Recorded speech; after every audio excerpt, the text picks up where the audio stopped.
Salut les Magis Zozo, comment ça va? Bon, aujourd'hui, je pense que la vidéo va être assez courte, mais je voulais faire un point un peu sur la série Harry Potter. Alors, je sais, j'ai une voix quelque peu bizarre, mais c'est parce que je me suis retrouvé sous la pluie en t-shirt. J'ai attendu très longtemps avant qu'on vienne me chercher, j'ai chopé froid. Alors, oui, le 12 avril dernier, la Warner annonce un reboot d'Harry Potter en série. Gosh, really? On n'est pas là pour dire si on est pour ou contre, on est là seulement pour faire le point sur ce projet. Cette annonce arrive 22 ans après la sortie du premier film. Alors, est-ce que c'est un peu tôt? Est-ce que c'est un peu tard? On n'est toujours pas là pour juger. Non, on ne juge pas ici. Ce qui est surprenant surtout, c'est l'annonce de cette série alors que les Animaux Fantastiques n'étaient pas terminés. De base, ça devait être une série de 3 films. Je parle bien des Animaux Fantastiques. Après le succès du premier film, ils ont négocié pour avoir 5 films. Mais là, il n'y a vraiment plus de projet pour le moment sur cette série. La Warner nous annonce donc un reboot d'Harry Potter qui se déroulera en 7 saisons. Évidemment, une saison par livre. Ça paraît logique. La série sera diffusée sur la plateforme Max qui regroupe HBO et Discovery+. Alors on espère qu'on aura accès d'ici là à la plateforme. Si on parle un peu argent, le directeur d'HBO s'est prononcé.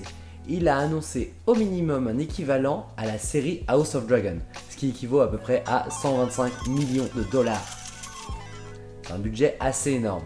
Surtout que, en vue de la bande-annonce qu'ils ont fait, on peut voir que c'est la même maquette de Poudlard qu'on connaît. Donc est-ce qu'ils vont réutiliser les mêmes décors ou est-ce qu'ils vont en créer des nouveaux? Ça c'est vraiment le gros flou qu'on a.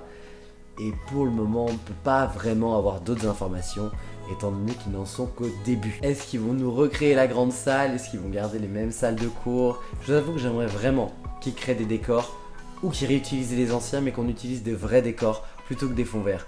C'était le petit bémol que je trouvais aux Animaux Fantastiques, il y avait un peu trop de fonds verts. Et avec un budget de 125 millions de dollars, je pense qu'on peut créer quelques décors. Enfin, ce n'est que mon humble avis. David Heyman, le producteur historique d'Harry Potter, a déclaré qu'il n'en était qu'au début du projet. Et oui, ils n'ont même pas embauché encore de scénariste pour écrire le début du scénario. Il a aussi déclaré que ce sera vraiment l'opportunité de voir les livres à l'écran. Ce qui veut quand même dire qu'ils vont vraiment essayer d'intégrer tout les détails du livre et toutes les histoires annexes. Ça pourrait être vraiment intéressant d'avoir des petits épisodes annexes sur les fondateurs ou les maraudeurs. On est tous d'accord, on en a toujours tous rêvé. Est-ce que ça pourra aussi amener sur d'autres séries, comme pour la licence Star Wars, où on a eu Mandalorian, Boba Fett et encore d'autres séries? Ça pourrait être vraiment super intéressant. Mais pour le moment, concentrons-nous sur la série principale. Étant donné qu'ils n'en sont qu'au début du projet, ne vous attendez pas à une sortie avant 2025 voire 2026. Mais d'après les calculs, qu'ils ont 125 ans qui vont construire des décors, faut reconstruire Poudlard, faut faire des baguettes, faut faire des costumes, faut que le seul cogneur repousse. 2025, minimum. Au niveau des acteurs, certains se demandaient si on allait avoir des caméos, et honnêtement, je ne pense pas que le Golden Trio apparaîtra.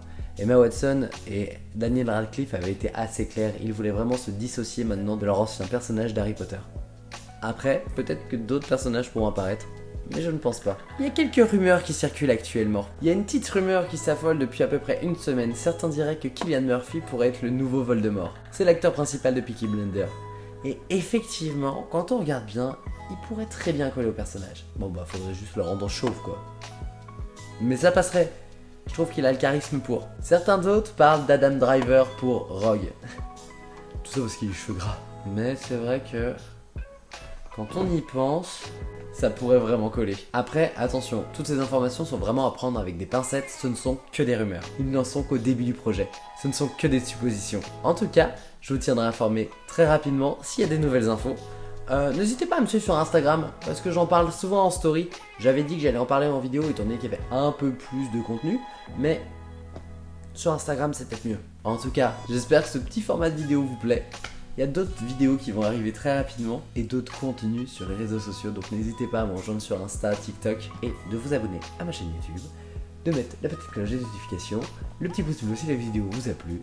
Et en tout cas, je vous dis à très vite les Magis Zozo. Allez!